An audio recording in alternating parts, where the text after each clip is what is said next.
Hola, muy buenas tardes a todos y bienvenidos a la tutoría número 4 de Psicología de la Percepción. Hoy vamos a ver el tema 4, que es la corteza visual y más allá. Como veis, pues vamos siguiendo toda la fase que sigue, ahora seguiremos con el proceso que sigue esa señal eléctrica, ¿vale? Que acabamos de ver, con las células ganglionares, los campos receptivos, etc. ¿Qué veremos en este tema? Yo os lo organizo con números, con esquemas, que creo que os puede ser útil. Bueno, está organizado así también en el libro, pero a mí me va muy bien a la hora de estudiar, pues saber unos, subapartados.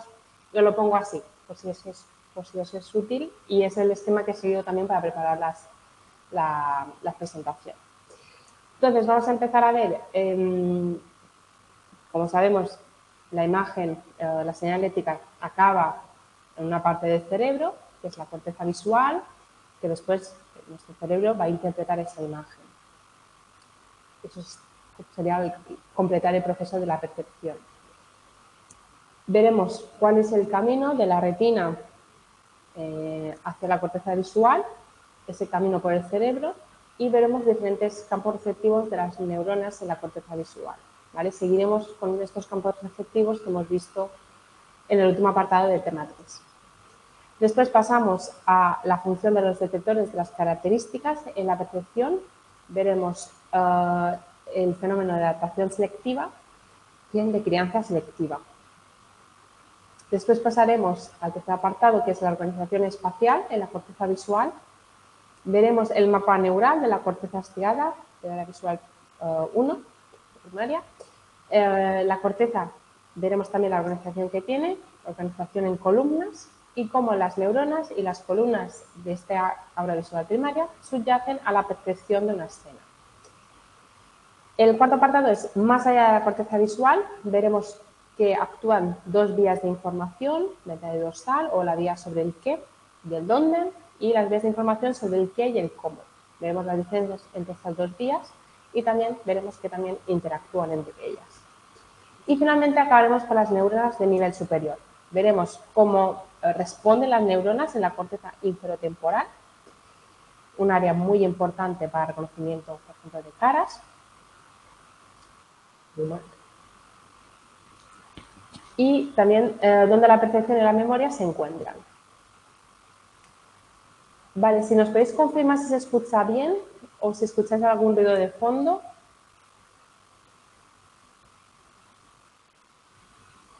Se oye bien, vale, muchas gracias. Muy bien, pues vamos allá. Vamos a revisar primero las etapas posteriores del proceso visual. Veremos cómo las señales eléctricas pasan del ojo a la corteza visual. Históricamente se han estudiado a pacientes con daños cerebrales para ver precisamente cómo en el cerebro puede responder a esos estímulos visuales cuando se ha dañado una parte, y de esta forma se puede saber la función que ejecuta esa parte o esa estructura del cerebro. Tenemos un autor importante que se llama Inouye, que a principios del siglo XX descubrió que cuando alguien presentaba lesiones en la parte posterior del cráneo, su visión sería afectada. Esto tampoco se sabía tanto a principios del siglo XX. Entonces, curiosamente, vio que si se afectaba la parte posterior del cráneo, la visión sería afectada. Y también descubrió que la zona herida de la cabeza tenía una correlación con el área impedida de la visión. Si la bala, por ejemplo, estaba en el lado derecho del cerebro, había problemas visuales en el lado izquierdo del campo visual. Y si, por ejemplo, la bala, porque él estudió a heridos de guerra, si la bala estaba en el lado izquierdo del cerebro, en cambio había problemas visuales en el lado derecho del campo visual. Que es algo que obviamente llamó la atención en ese momento, porque se desconocía el proceso del chiasmáutico, o la estructura del chiasmáutico, lo que pasa allí, etc. También, aquí os tengo una imagen de heridos soldados heridos durante la Primera Guerra Mundial, por ejemplo, se vio, si os fijáis en los cascos que llevan los soldados, estaban totalmente desprotegidos en la parte posterior del cráneo. Entonces, después, a raíz de eso, y de que vieron de que cuando alguna bala afectaba, bala, proyectil, algún tipo de herida afectaba el cráneo, podía causar problemas de visión. A partir de ahí, a veces de esto se aprende, de las guerras y mutilados y de personas heridas, se hacen, como sabéis, a lo largo de la historia ha habido diferentes estudios, pues a partir de ahí los cascos tenían una protección también más larga, occipital. ¿Vale?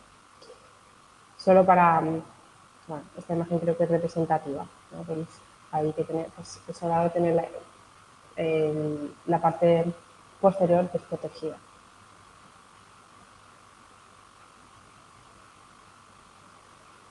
Bueno, veremos todo ese proceso de la retina a la corteza visual, ese camino al cerebro. El esquema general es: 1, las señales salen del ojo a través del nervio óptico; 2, se cruzan en el quiasma óptico; 3, se produce una parada en el núcleo geniculado lateral; y 4, continúan hacia la corteza visual. Posiblemente en otras asignaturas habéis visto lo que es el núcleo geniculado lateral, el lóbulo temporal, la visual primaria, etcétera. ¿Vale? Os recomiendo que más o menos recordéis, pero bueno, aquí vamos a ver lo importante para el estudio de la percepción. La imagen que aquí os traigo es la figura 4.1, la B. Ojo, porque respecto al libro se ha cambiado la imagen. Si os fijáis en la CD Ratas que ha publicado o que va actualizando el equipo docente, la imagen ha cambiado. ¿Vale? Entonces, atención, ahora iremos desglosando todo este proceso.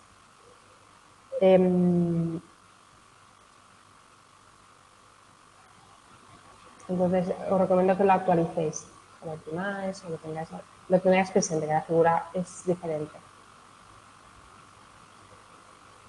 Entonces, en primer lugar, las señales salen del ojo. Esas señales visuales de ambos ojos salen del segmento posterior del ojo en el nervio óptico, que es el segundo par craneal, y después se cruzan en el quiasma óptico.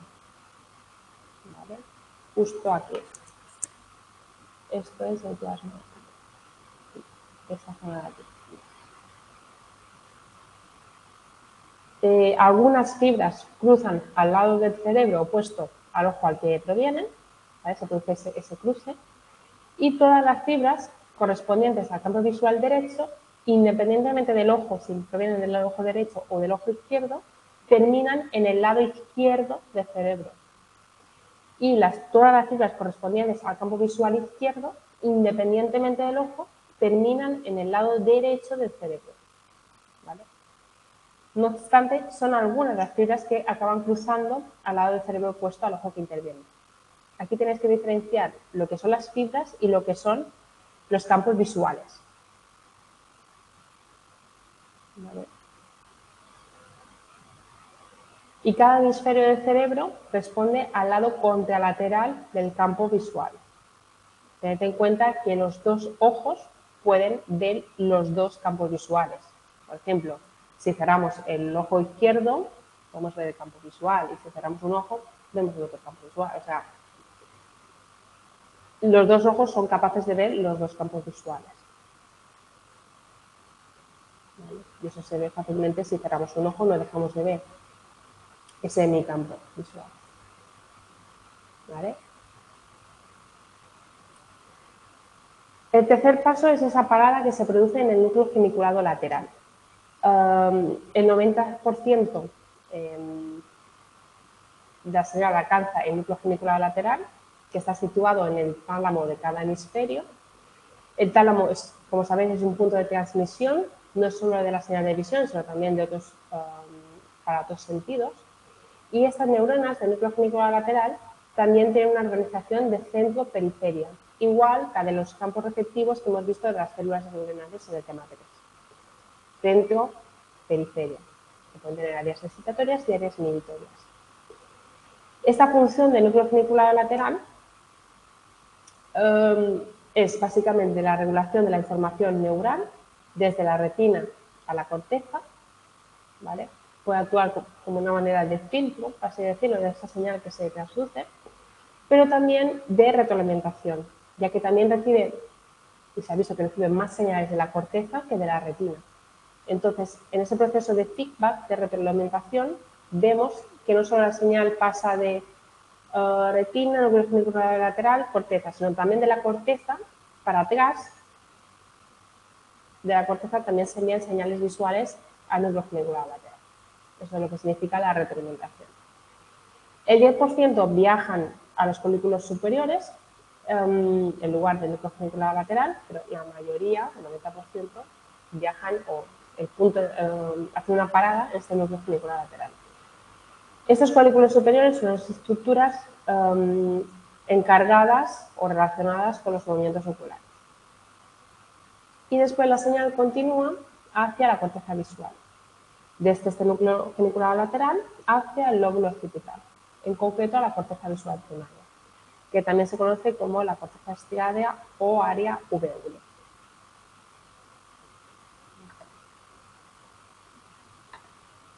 Estoy pendiente del chat. Vale, podemos ver alguna pregunta. Ahora pasamos a ver los campos receptivos de las neuronas en esta corteza visual. Hubel y Wiesel son los autores más importantes en este tema. Ya vais a ver que aparecen en múltiples experimentos y descubrimientos. En el año 65 modificaron los procedimientos anteriores que se habían utilizado para exponer la retina a la luz en el estudio de los campos receptivos. Ellos hicieron que los animales miraran una pantalla donde se proyectaba un estímulo. ¿Vale? Aquí tenéis la imagen de la figura 4.3. Entonces, de alguna manera se anestesiaba el ojo, de manera que el animal solo pudiera ver de frente el estímulo que se proyectaba. ¿Qué descubrieron? Que el campo receptivo de una neurona se puede determinar presentando ese estímulo, que es un punto de luz, en diferentes lugares de la retina.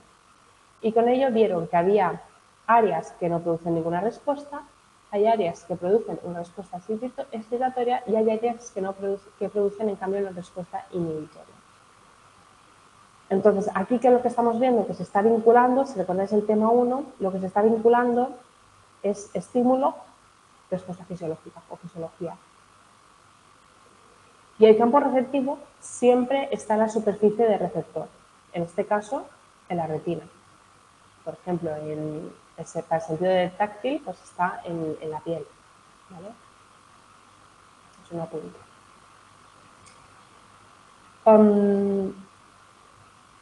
Con todo ello, Hubel y Wiesel, al proyectar la luz en diferentes puntos de la retina, descubrieron que existían diferentes tipos de células en la corteza estriada, en el núcleo funicular lateral y en la retina, que tenían diferentes características en el campo receptivo. Y aquí tenéis la tabla de la página 89, la tabla 4.1, que os lo resume de una manera muy clara. Yo no descartaría que alguna pregunta pueda haber, ¿vale? Ellos descubrieron que existen diferentes tipos de células. Hemos visto en el tema anterior que en la retina tenemos las células ganglionares, ¿no? Aquí estamos hablando que las células ganglionares se ubican, a ver si puedo escribir, en la retina.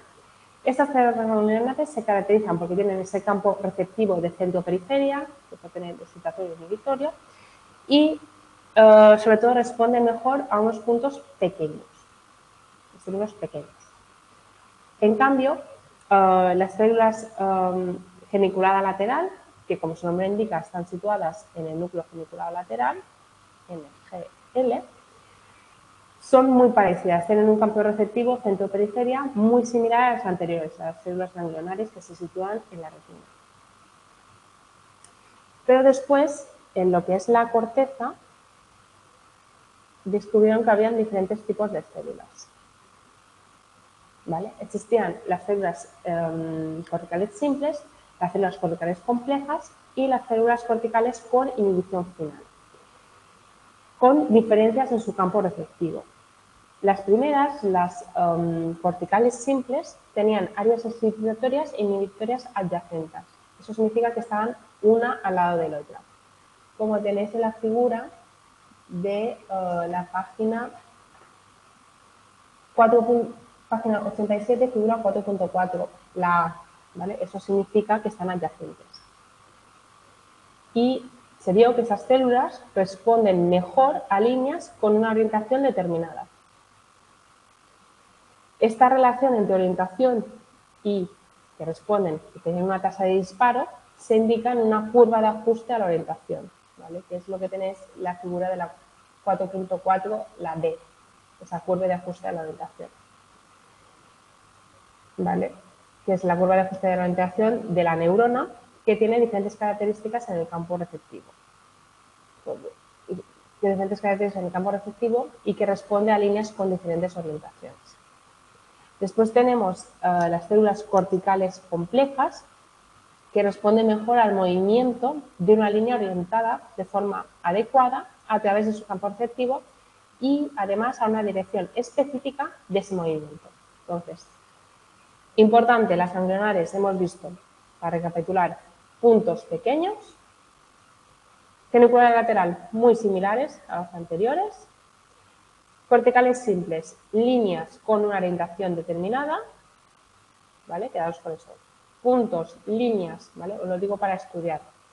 Puntos, genicular lateral, similar, cortical simple, líneas, cortical compleja, movimiento. Esa es la palabra clave, ¿vale? Que responde mejor al movimiento de una línea que esté orientada no solo de una forma adecuada, sino también con una dirección específica del movimiento. Y después, finalmente, tenemos las células corticales con inhibición final, ¿vale? Que responden mejor, sobre todo a esquinas, a ángulos o a líneas de una longitud determinada, moviéndose en una dirección específica. Entonces, quedaros con estas palabras, ¿vale? Sobre todo esquinas, ángulos. ¿Vale? Entonces, vemos que en la corteza tenemos estos tres tipos de células. Cortical simple, cortical compleja y cortical con inhibición final. Estos tres tipos de células que se encuentran en la corteza también se conocen con el nombre de detectores de características, porque se disparan ante unas características específicas determinadas de un estímulo. ¿Vale? Espero que os sirva esta tabla, que está muy bien, la que tenéis en el manual, y que os fijéis en estas palabras clave. ¿Vale? Vale, de momento no hay dudas. Ahora pasamos a ver cuál es la función de los detectores de las características de la percepción, de esas células que acabamos de ver. Este procesamiento neuronal confiere a las neuronas de la corteza visual propiedades que las convierten en detectores de características que responden mejor a un tipo específico de estímulo, de lo que acabamos de ver. Entonces, si estamos midiendo eso, estamos midiendo la relación que hay entre el estímulo y la respuesta fisiológica, la fisiología, ¿no? El disparo, la activación de la neurona. Entonces, si recordáis esta rueda que vimos en el tema 1, pues estaríamos hablando de la fisiología. ¿Vale? No obstante, para ver y para demostrar la verdadera relación que hay entre fisiología y la percepción, como veis, no solo es fisiología y estímulo, también hay un tercer elemento que es la conducta. Entonces, hay que medir cómo se relaciona la fisiología, la respuesta fisiológica, con la conducta. Entonces, que unan estas dos fases, tenemos el fenómeno de la adaptación selectiva, de lo que ahora vamos a ver. Y también de creencia selectiva. En primer lugar, vamos a ver la adaptación selectiva. La adaptación selectiva es que cuando observamos un estímulo con una propiedad específica, determinada, las neuronas sintonizadas con esa propiedad se disparan, se activan. Y este disparo termina provocando que las neuronas se acaben adaptando o que se acaben, por así decirlo, fatigando, cansando. Esta adaptación provoca que la siguiente tasa de disparo de la neurona disminuya. Y también provoca que la neurona dispare menos cuando el estímulo se presenta de manera inmediatamente, sin dejar mucho plazo temporal entre ellos, cuando se presenta de forma inmediata. De nuevo. Por así decirlo, esa neurona se cansa, ¿vale? Porque acaba de ser activada y acaba de dispararse, por así decirlo, y le cuesta volver a dispararse. Aquí tenéis el ejemplo que os pone el libro de lo que es el apartado de método en la página 90-91 y mide con esos circulitos lo que se hace es medir el umbral del contraste. Si veis, el umbral del contraste para un enrejado es la diferencia mínima que hay en la intensidad en que un observador puede distinguir las líneas. Como vemos, en este enrejado de aquí, el de la izquierda, es muy por encima del umbral del contraste. ¿Vale? El umbral de contraste que se utilizó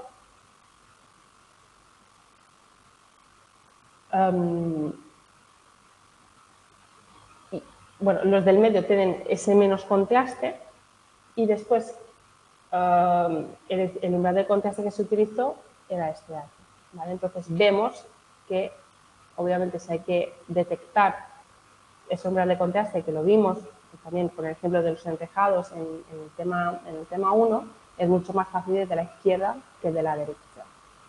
Y en este experimento de adaptación selectiva se mide cómo ese efecto fisiológico, el de adaptar los detectores de características que responden a la orientación específica, provoca un resultado perceptivo que es la disminución de la sensibilidad de la orientación. Recordad que si disminuye la sensibilidad, lo que se hace es incrementar el umbral del contraste. También se vio que la adaptación afecta de manera selectiva solo a una cierta orientación. Y eso es una muestra de que los detectores de características desempeñan un papel muy importante en la percepción.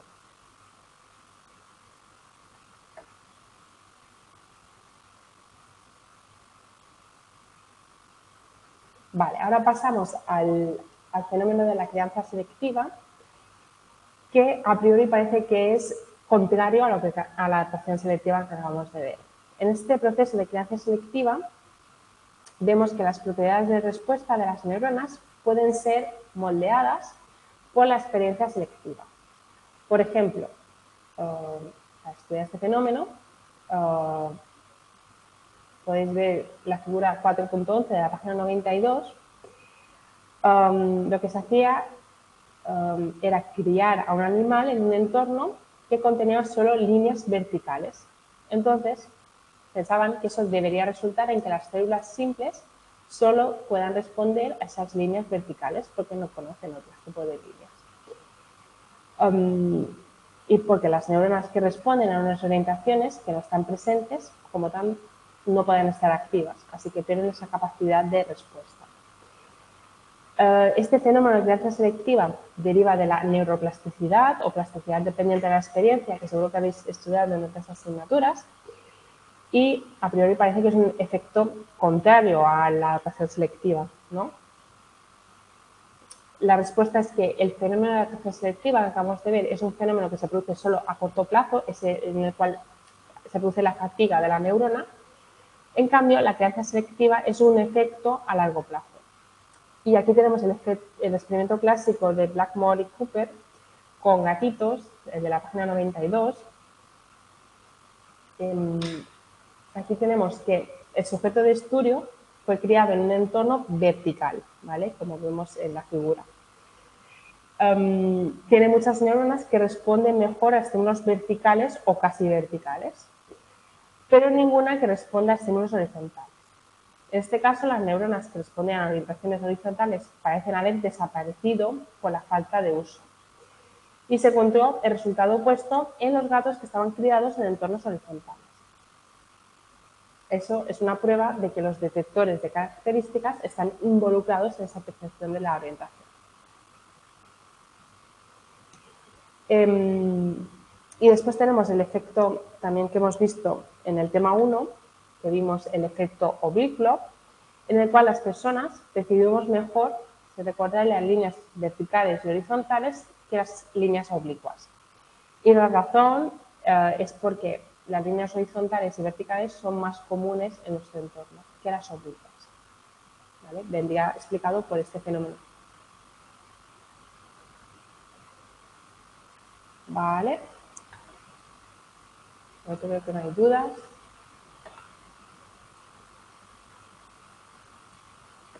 Ahora pasamos al tercer apartado, la organización espacial en la corteza visual.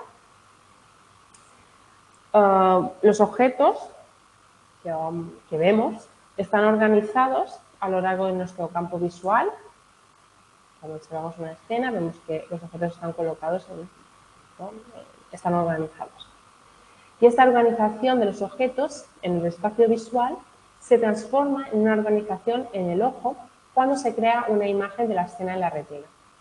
Así, las señales creadas por cada objeto se organizan en formas de mapas neurales, de modo que los objetos que crean imágenes que están cercanas entre sí en la retina, supuestamente están representados por señales neuronales que están cercanas también entre sí en la corteza visual. Aquí tenemos, si veis, ahora lo vamos a explicar con el ejemplo que os pone el manual de la figura 4.12. Los puntos de ese mapa neural que hay en la corteza estriada, en el área visual primaria, V1. Esos puntos de la imagen retiniana provocan una actividad en la corteza visual. Para ello, se estimula diferentes lugares de la retina y se observa dónde se disparan o dónde se activan las neuronas en la corteza visual. Por ejemplo, en la imagen que tenéis, en la figura 4.12, vemos que la persona está observando un árbol, es el ejemplo típico que os pone, y tenemos diferentes puntos, A, B, C y D. ¿Vale? Como vemos, A y B están más cerca, y después tenemos C y D que están más cerca entre sí. Entonces, se supone que en el cerebro, después, A y B se debería proyectar en las zonas más cercanas y C y C se debería proyectar en las zonas más cercanas. Ahora veremos que se produce un proceso de magnificación cortical. ¿Vale? Porque en función de dónde se dedica más espacio, de dónde recae la imagen, si es en la retina o si es en la fobia, se produce este fenómeno. ¿Vale? Este mapa rético de la retina de la corteza se llama mapa retinotópico y supone que dos puntos que están cerca de sí en un objeto y en la retina activarán neuronas que están cerca de sí en el cerebro. ¿Vale? Esa sería la idea o la propuesta. No obstante, la representación espacial de la escena visual en la corteza aparece distorsionada para asignar más espacio a ubicaciones que están cerca de la fobia que a ubicaciones que están cerca de o están situadas en la retina periférica. La fobia representa solo el 0,01% del área de la retina, pero sus señales son más importantes, representan el 8 o el 10% de todo el mapa retinotópico. Y eso se conoce como el efecto o el fenómeno de la magnificación cortical. El tamaño de la magnificación es lo que se conoce como factor de magnificación cortical, y esto lo estudiaron a través de estudios con resonancia magnética funcional. La información sobre la fracción que se examina ocupa un espacio más grande en la corteza visual que en un área del mismo tamaño en la periferia de la visión. Y eso se traduce también en una visión que sea más detallada, pero no en un tamaño mayor, ¿no? Aquí la clave está en que en ese efecto de magnificación cortical no se incrementa la percepción de aumento de tamaño de la imagen que recae cerca de la fobia, sino la agudeza, ¿vale? Una visión más detallada, pero no una imagen más grande. ¿Vale? Entonces, ahí vemos que después nuestro cerebro, además de la imagen que se transmite al cerebro, pues hace una interpretación. ¿Vale? Pero esa magnificación cortical no significa que los objetos se vean más grandes, sino que se vean con más detalle.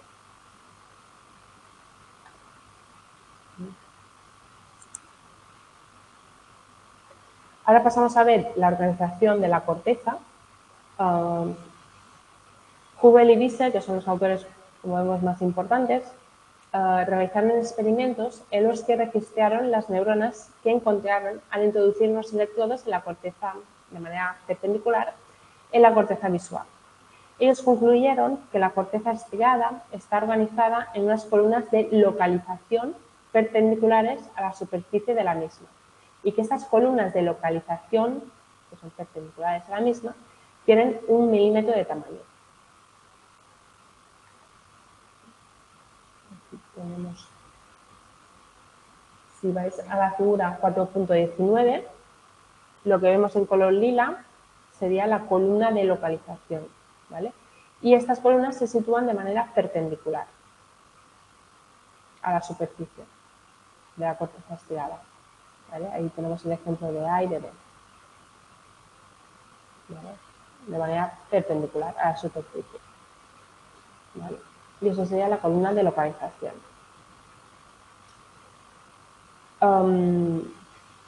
Se vio que todas las neuronas que están dentro de una columna de localización tienen los campos receptivos en la misma ubicación de la retina. Y además, esas neuronas preferían estímulos que también tuvieran la misma orientación. Así, todas las zonas que se encontraban a lo largo de la trayectoria del electrodo en A, por ejemplo, en la figura 4.7, que es la que tenéis, 4.17, que es la que tenemos aquí, todas las que caen en A, se disparaban más ante líneas totalmente horizontales, ¿vale? Que es lo que veis en color naranja. Mientras que todas las que estaban proyectadas a lo largo de la trayectoria del electrodo B se disparaban más ante líneas orientadas a unos 45 grados, ¿vale?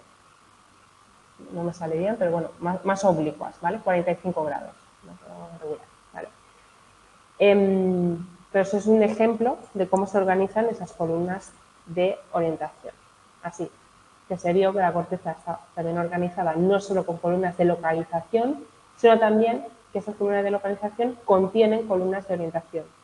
De forma que cada columna contiene células que responden mejor a una orientación específica. Esas columnas de orientación que están adyacentes tienen células con orientaciones preferidas, también que pueden ser ligeramente distintas. Una sola columna de localización contiene columnas de orientación que cubren todas las orientaciones posibles y cualquier borde o cualquier línea orientada que recaiga dentro del área de la columna de localización en la retina puede ser representada por algunas de las neuronas que la componen. Y Hubel y Wiesel llamaron o introdujeron el término de hipercolumna a la columna de localización que contiene todas sus columnas de orientación, ¿vale? Entonces vemos que las columnas de localización contienen las columnas de orientación, ¿vale? Están dentro, o sea, las columnas de orientación están dentro de las columnas de localización.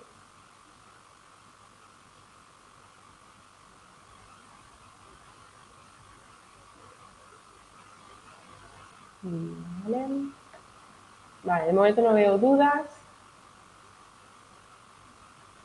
Pasamos ahora a ver cómo las neuronas y las columnas que acabamos de ver, del área visual primaria, subyacen a la percepción de una escena, ¿vale? Y lo veremos con los ejemplos que os pone el libro.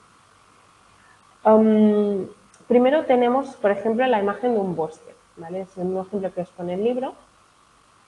Y en esta primera imagen que tenemos arriba a la izquierda, lo que hacemos es que nos enfocamos en A, en B y en C, en el tronco del árbol.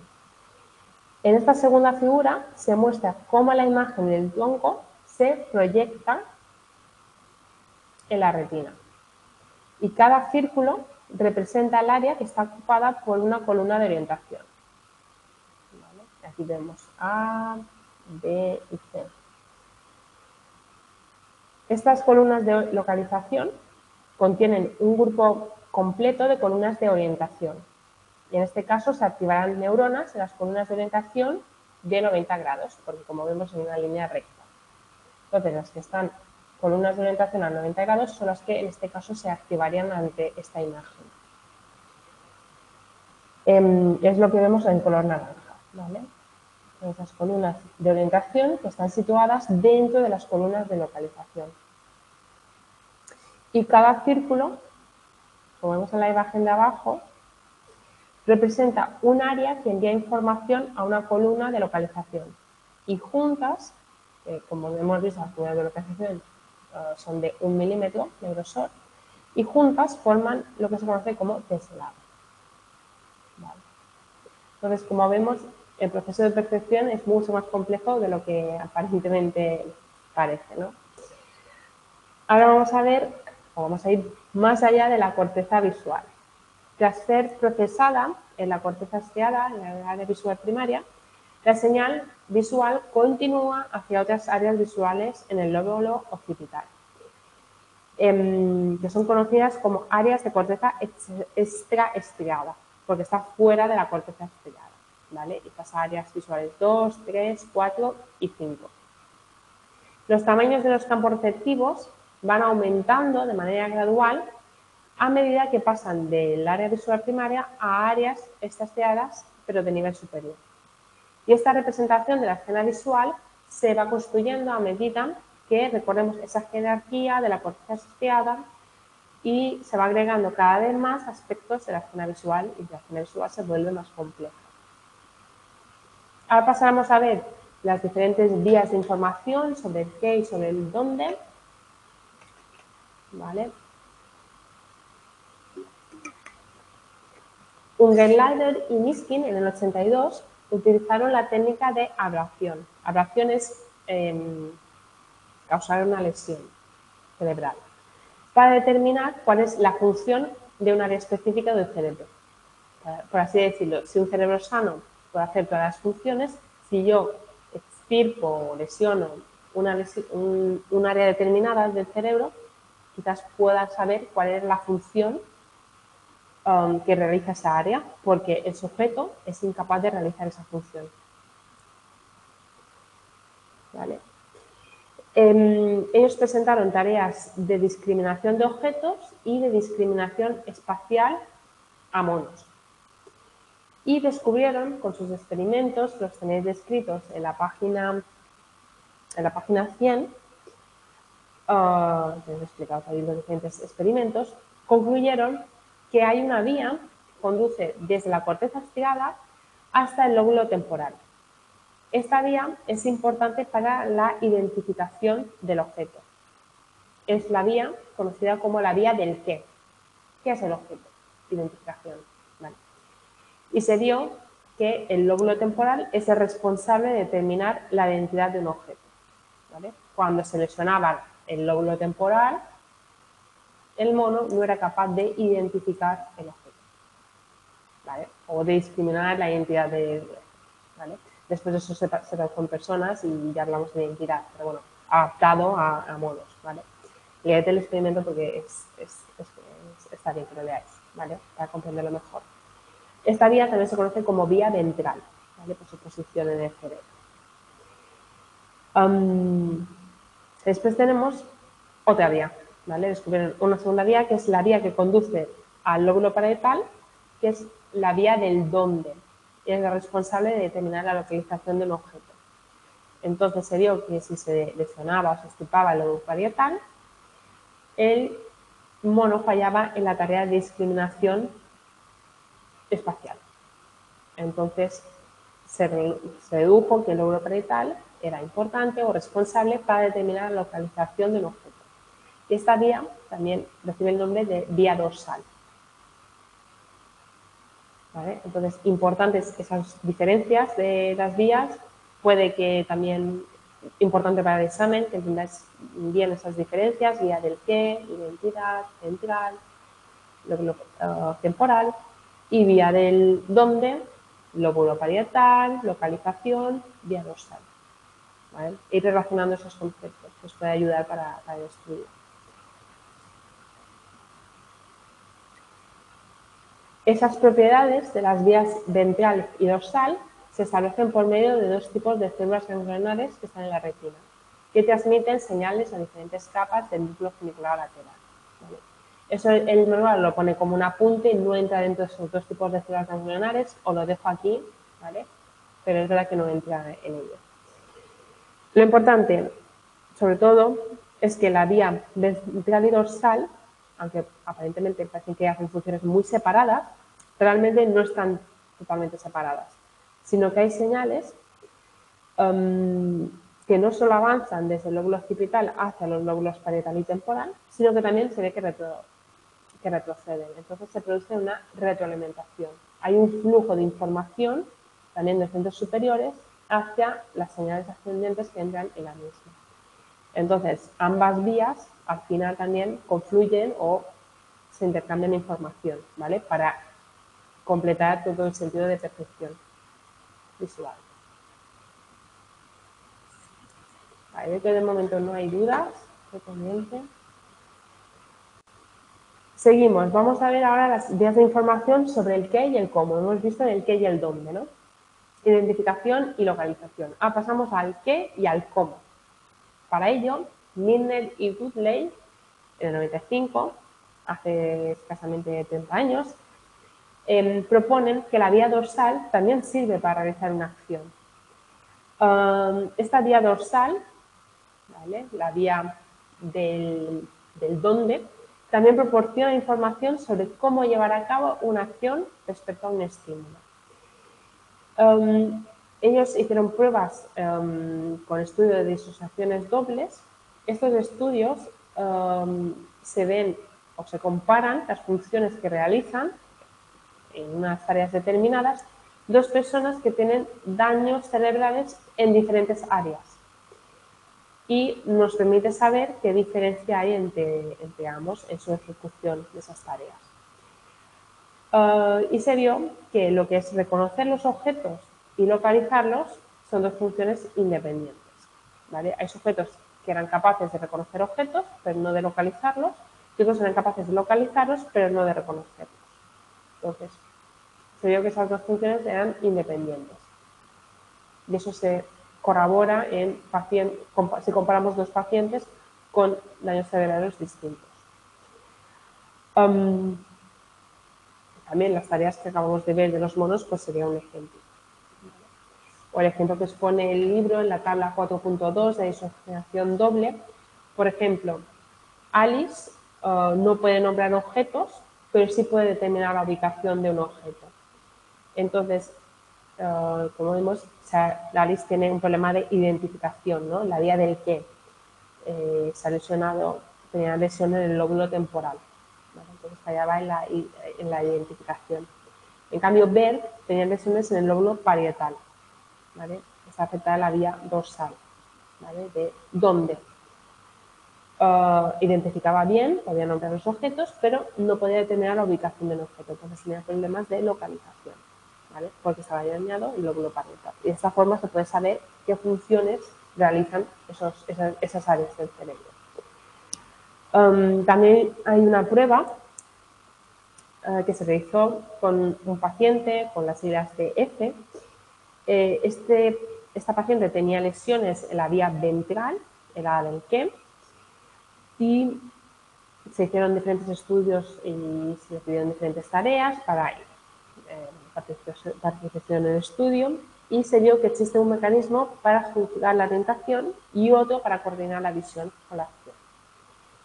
Entonces, la vía dorsal también se conoce como la vía del dónde, del cómo o también la vía de la acción.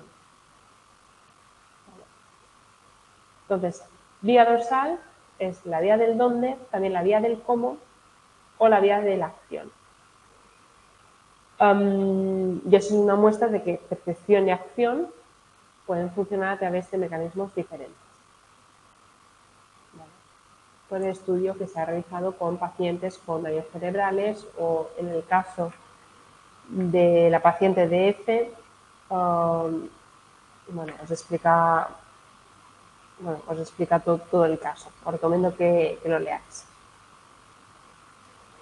Ahora pasamos a ver las neuronas de nivel superior. Vamos a pasar en primer lugar a ver las respuestas de las neuronas en la corteza inferotemporal. Se vio que el incremento en el tamaño de los campos receptivos continúa a través de la vía del qué, de la vía ventral, y hay un área muy importante, que es la corteza inferotemporal. Es un área situada en el lóbulo temporal que contiene los campos receptivos más grandes. Incluso puede abarcar objetos enteros. Y estas neuronas de la corteza inferotemporal responden a objetos más complejos que se ve que ocupan una mayor porción del campo visual. Vale. Aquí también tenéis explicados diferentes experimentos. Por ejemplo, Gross, en el 72, registraron neuronas individuales en esta corteza inferotemporal de los monos. Y descubrieron que ciertas neuronas respondían mejor a estímulos más complejos y también a las caras. Ross y Tove en el 95 confirmaron estos hallazgos, porque al principio no tuvieron una gran repercusión o aceptación dentro de la comunidad científica, y lo denominaron como neuronas sensibles a las caras. ¿Vale? Veremos que más adelante en otros temas veremos que es muy importante esta área para el reconocimiento de caras. Isao y colaboradores determinaron que el 97% de las células de esta área de las caras eran específicamente selectivas para las caras.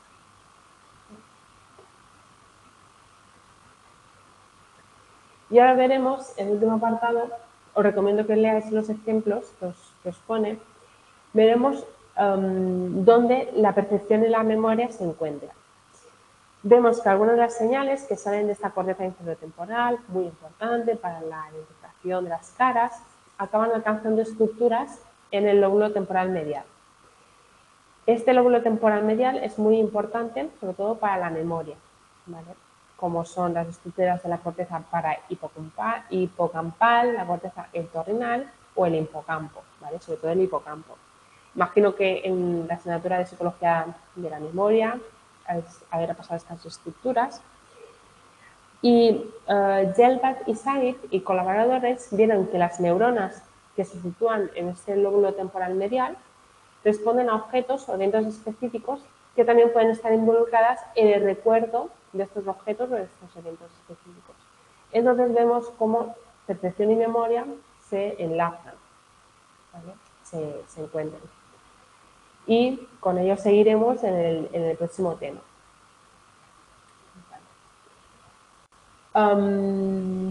¿Dudas? En las clases lo que intento sobre todo es poneros lo que yo considero que es lo más importante. Sí que no se quita esa fase de que tengáis que leer y entender bien los ejemplos. Yo creo que si entendéis bien los ejemplos que os pone el equipo docente, que en el manual están muy bien explicados los diferentes experimentos, creo que os puede ser de mucha utilidad y tener de respaldo las clases o las presentaciones. Es verdad que perdemos esa parte de poder responder a preguntas de años anteriores, pero bueno, vamos a pensar que si entendemos bien el temario y comprendemos bien los ejemplos, los experimentos que nos indican, pues vamos a superar la asignatura. Estoy convencida de que sí. Vale, dudas que tengáis. ¿Cómo veis de momento la asignatura? Tenemos a Chicón y M. Sánchez. Hoy ha sido intenso con las 2 horas, ¿no?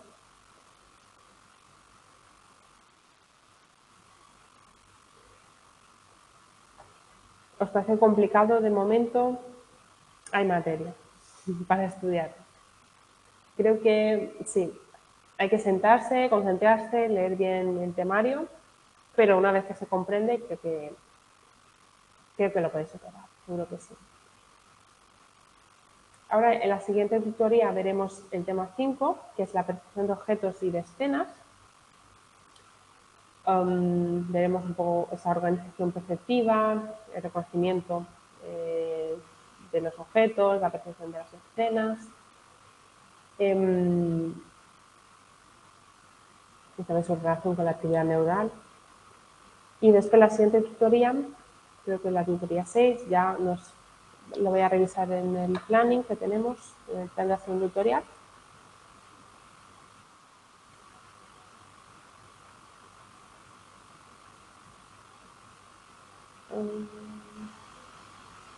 No lo tengo colgado.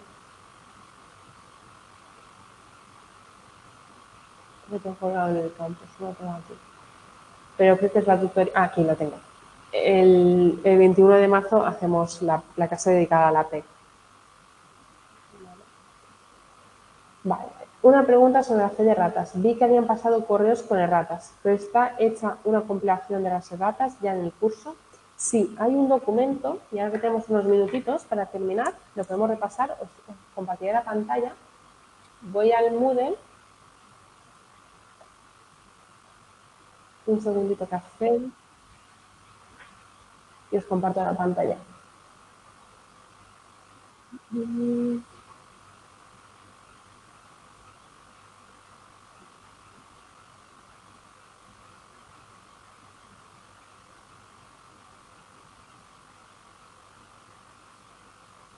Vale, creo que ya estoy compartiendo pantalla.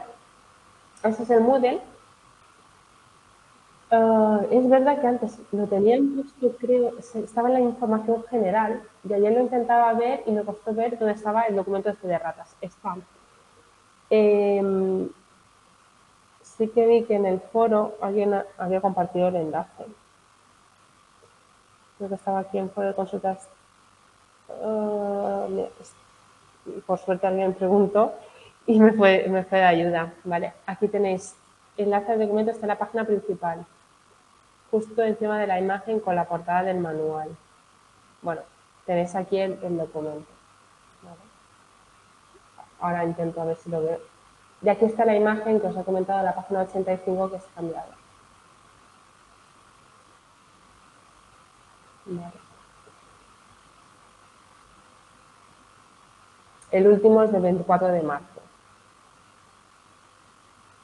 Igualmente yo cuando me doy cuenta de que hay algo que ha cambiado, algún error, os lo señalo. Vale. Y pues está encima del libro, nos indica el equipo docente. Ay, perdón, me he salido. Que esto con Ágora me pierdo un poco. Perdonad. Psicología de la reflexión, perdonad. Está encima del libro. Creo que aparecía el libro aquí.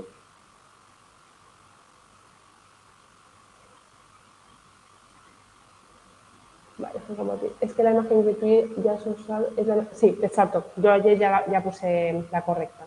O sea, en la presentación tenéis la imagen correcta. Exacto, yo la cogí de aquí.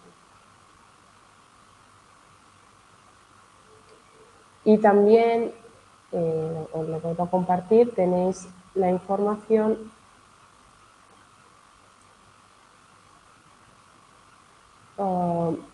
de las prácticas presenciales del laboratorio de la sede central, si es a alguien le interesa.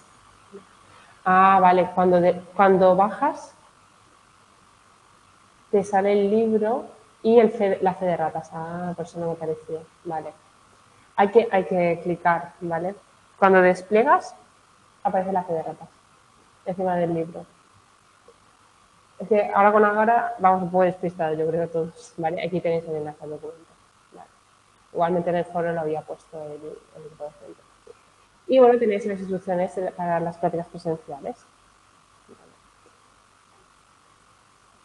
Bueno, son estos días,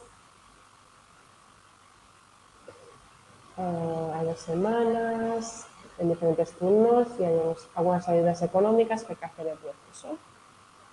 Si a alguien le interesa, que lo lea con detenimiento.